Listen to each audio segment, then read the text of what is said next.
So today we're moving on to Juz 19, so make sure to read this Juz today. Assalamu alaikum wa rahmatullahi wa barakatuhu. So the 19th Juz of the Quran begins at verse 21 of Surah Al-Furqan, containing all of Surah Al-Shura, the poets, and ending at verse 55 of Surah Al-Naml, the ants. Surah Al-Furqan completes the theme of qualities of the true believers, which have been covered in Surah Al-Mu'minun and the other surah as well. Surah Al-Shura and Surah Al-Naml contain stories of the prophets, but they focus on different types of stories. So Surah Al-Shura focuses on the perished nations who disobeyed the messengers, while Surah Al-Naml focuses on the success of Prophet Sulaiman alayhi salam in his mission.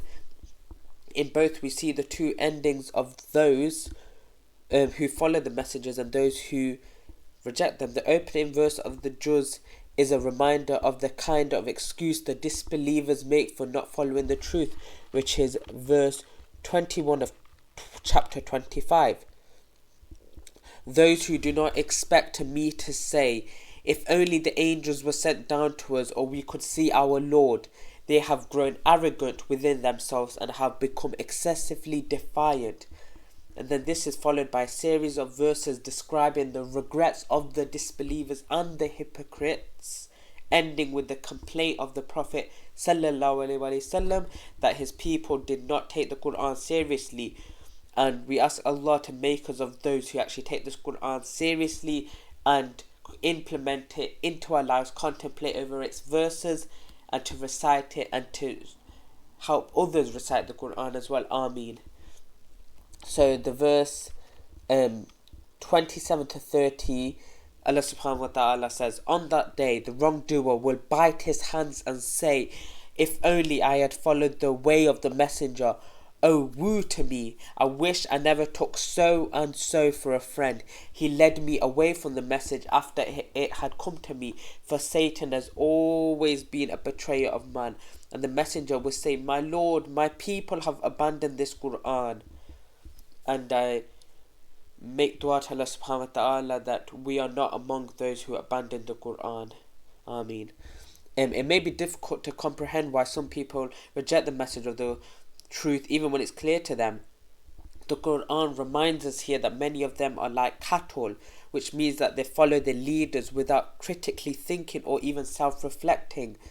In verse 44 of chapter 25 it says, oh, do you assume that most of them hear or understand?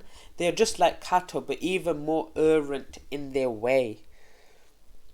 This ties in with the closing verse of the surah, reminding us that Allah does not need us, but we need Allah subhanahu wa ta'ala, and rejecting the truth only harms us. So verse 77 of chapter 25 it says, say, what are you to my Lord without your prayers? You have denied the truth, and the inevitable will happen.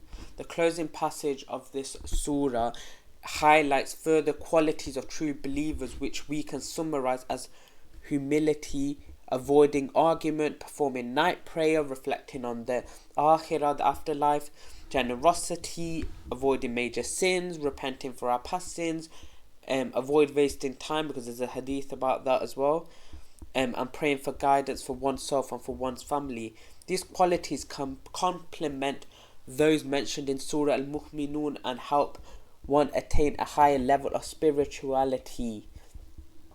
Surah Ash-Shura is a beautiful poetic surah focused on the stories of the perished nations.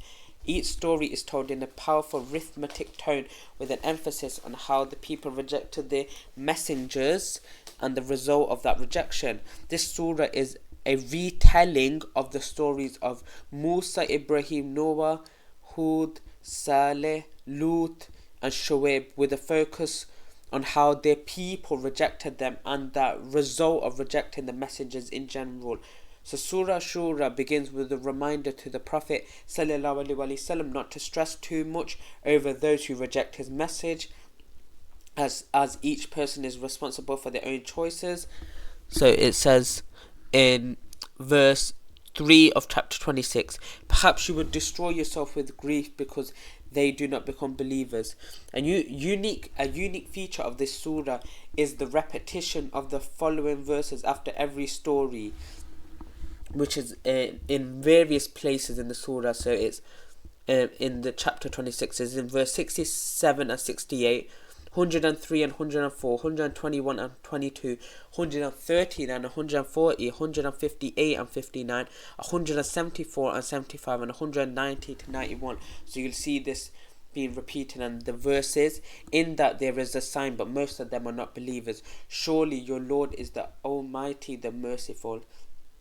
In these verses, both the mercy and the power of Allah are emphasized with His names, the Almighty, Al-Aziz and Al-Rahim. This is a reminder to us that in each story we see both Allah's mercy to the prophets and those who believed in them, and His wrath against those who disbelieve.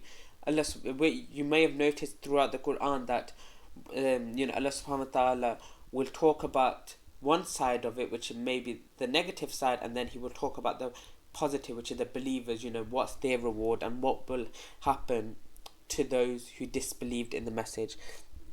So it's easy to look at this surah entirely from a perspective of punishment, forgetting that in each story, like I've said, Allah saved the believers and gave them victory, demonstrating both His power and His mercy. So the juz ends in Surah Namal, which focuses on the story of Prophet Sulaiman alayhi salam, and this will be discussed in juz 20 inshaAllah. I leave you here for Imanillah. Wa sallallahu wa baraka ala nabina Muhammad. Astaghfirullah. Assalamu alaikum wa rahmatullahi wa barakatuh.